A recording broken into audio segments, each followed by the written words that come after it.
Live from London, this is BBC News. World leaders meet in Japan ahead of the G7 summit with global trade support for Ukraine and sanctions against Russia high on the agenda.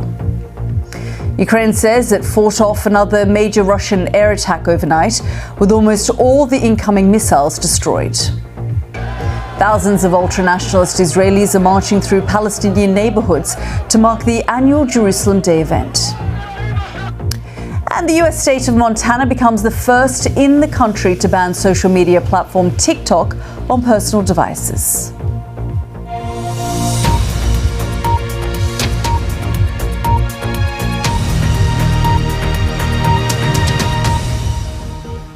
Welcome to the programme. I'm Yalda Hakim. Japan's Prime Minister has said the world is at a crossroads following Russia's invasion of Ukraine. His comments came as he welcomed leaders of the world's most advanced economies for the G7 summit. Ukraine will be top of the agenda. It comes hours after several cities, including the capital Kyiv, were targeted in a wave of Russian missile strikes. One person is known to have died in a strike on the Black Sea port of Odessa, with two others injured. Ukraine says its air defences shot down all but one of the 30 missiles. It was the ninth time this month that Russian air raids have targeted the capital. Well, let's go live now to Kyiv and speak to our diplomatic correspondent, James Landell. And James, we'll get to the G7 summit in a moment, but another night, another round of attacks in Ukraine. Around the world and across the UK, this is BBC News.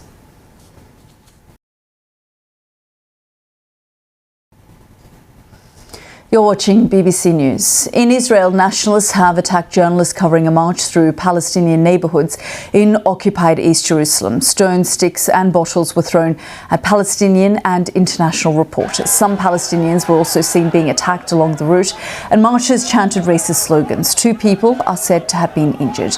The controversial far-right National Security Minister, Itamar Ben-Gvir, joined the parade, proclaiming Jerusalem is ours forever. The flag parade is part of Israel's Jerusalem Day, marking its capture of East Jerusalem in the 1967 war. A spokesperson for the Palestinian group Hamas in Gaza said the march was unwelcome and exacerbating tensions. Well, our correspondent Tom Bateman is in Jerusalem for us. And Tom, I know night is falling where you are, but it has been another day of clashes and violence in Jerusalem. Okay, we'll be back with all of our headlines in the next few minutes. But of course, you can get in touch with me on Twitter. I'm at BBC Yalda Hakim. Don't go anywhere. We've got lots more coming up.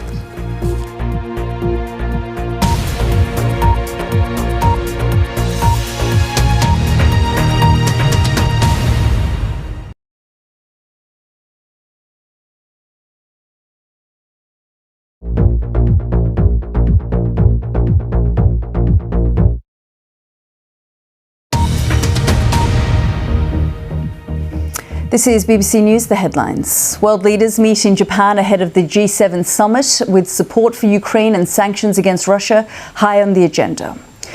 With satellite imagery playing a key role in understanding what's happening in the war in Ukraine, we'll talk to a key player in the sector. And controversial actor Johnny Depp tells the BBC that his return to the big screen doesn't amount to a comeback because he never went away.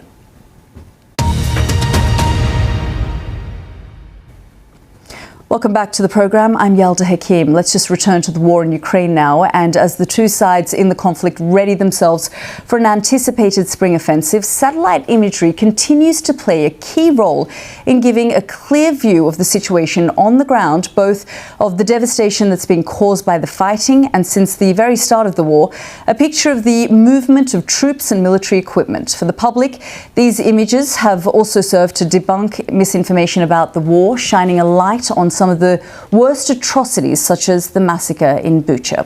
With me now is Will Marshall. He's the co-founder and CEO of Planet Labs, whose satellite imagery of the war in Ukraine and more recently the conflict in Sudan has aided government and commercial mapping of the situation on the ground. Will, thank you so much for joining us here on the programme. I mean, your work from the very beginning of this conflict has really been crucial in helping governments understand what's going on. Will, always fascinating talking to you. Thank you so much for joining us here on the programme. You're welcome. Now, around the world and across the UK, you're watching BBC News.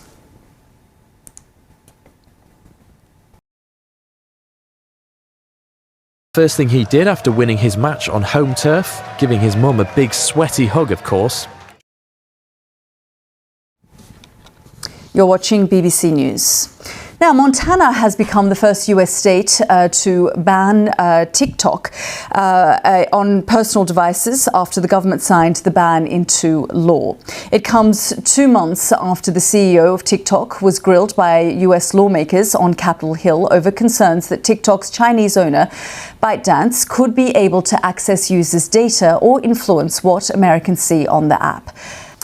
You're watching BBC News. We'll be back with all the latest headlines in the next few minutes.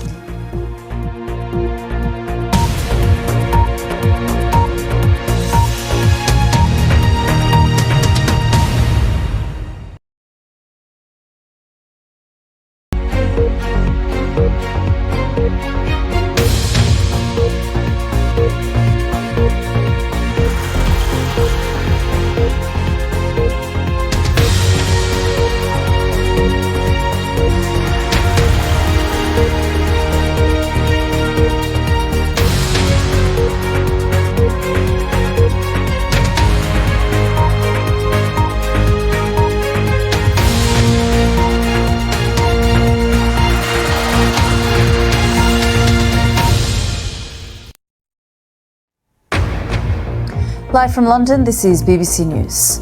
World leaders meet in Japan ahead of the G7 summit with global trade, support for Ukraine and sanctions against Russia high on the agenda.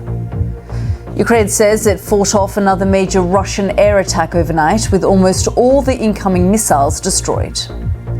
A nurse accused of murdering 7 babies gives evidence at her trial. We'll have the latest from court. And rival accounts emerge about a reported car chase involving Prince Harry, Meghan, and the paparazzi in New York.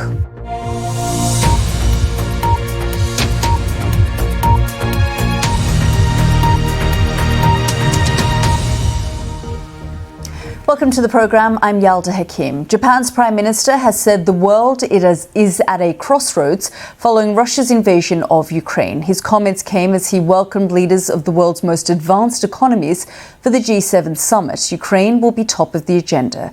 It comes hours after several cities, including the capital Kyiv, were targeted in a wave of Russian missile strikes. One person is known to have died in a strike at the Black Sea port of Odessa, with 2 others injured. Ukraine says its air defences shot down all but one of the 30 missiles. It was the 9th time this month that Russian air raids have attacked the capital. US President Joe Biden met Japan's leader in Hiroshima, where they agreed to maintain sanctions against Russia and support for Ukraine. Mr. Biden said he was proud that the United States and Japan were standing together to face one of the most complex environments of recent history. Well, to unpack all of this, I'm joined now by Michael Bosicue, who is a senior fellow at the Atlantic Council. Michael, thanks so much. I know you're in New York at the moment, but you usually live in Odessa in Ukraine. So, of course, you must be trying to desperately get in touch with friends and colleagues on the ground after another night of attacks there. Tom Bateman reporting there from Jerusalem. Around the world and across the UK, this is BBC News.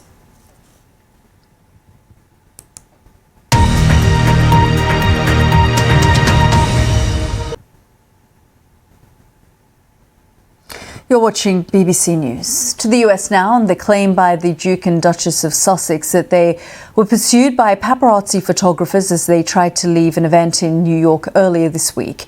Here they are, accompanied by Meghan's mother, arriving at the MS Foundation for Women Awards ceremony. The trouble for them started when they left. As they put it in a statement, they were involved in a near-catastrophic car chase at the hands of a ring of highly aggressive paparazzi. And they add, this relentless pursuit lasted over 2 hours, resulted in multiple near collisions involving other drivers on the road, pedestrians, and 2 NYPD officers. The New York Police Department has said that while numerous photographers made the transport of the Duke and Duchess challenging, there were no reported collisions, injuries, or arrests.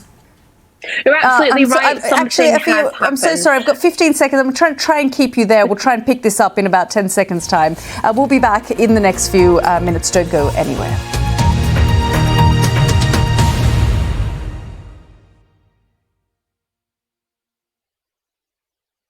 Want to understand what the news means for you? BBC News Catch Up on Sounds is a new playlist that puts you in control and lets you explore the stories you're interested in. From breaking headlines, there's been a wave of missile strikes across Ukraine, to deep dive podcasts and current analysis. The longer the conflict goes on, the more chance there is just something happening that leads to an escalation. Make sense of the stories you care about whenever suits you.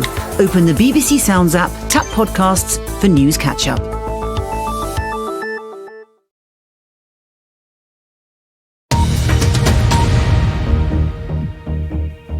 This is BBC News, the headlines. World leaders meet in Japan ahead of the G7 summit with global trade, support for Ukraine and sanctions against Russia high on the agenda. Ukraine says it fought off another major Russian air attack overnight with almost all the incoming missiles destroyed. And Sting receives the Ivor Novello Songwriting Fellowship Award, the body's highest honour.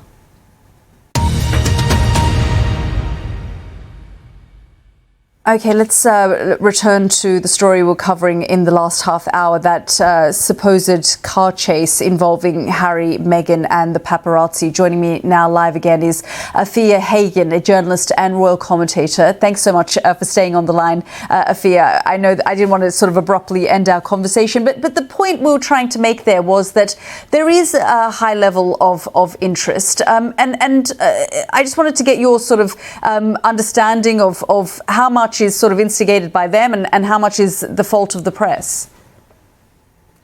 Around the world and across the UK, this is BBC News.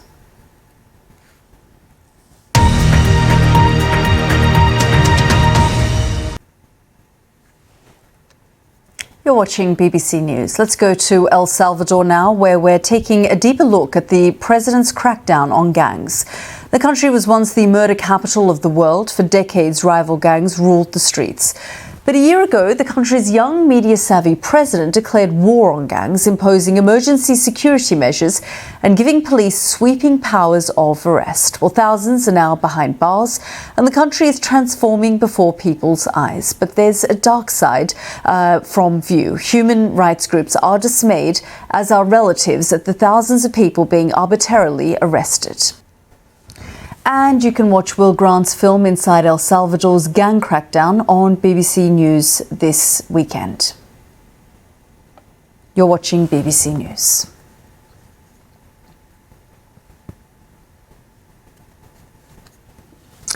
Now, members of the RMT have said they will stage a fresh strike on the 2nd of June in a long-running dispute over pay, jobs and working conditions. The strike will see 20,000 train managers, caterers and station staff all walk off the job. It will mean there will be 3 rail strikes within 4 days, with train drivers walking out on May the 31st and June the 3rd, the day of the FA Cup final. The RMT said no new proposals had been put forward by the train companies since the union's last strike action on the 13th of May. That's it from me and the team. Sarah will be here with all the latest updates. Now for the weather with Chris Vokes. Hello there, full UK forecast in a moment, but first of all, we're going to start off with what's going on in Italy.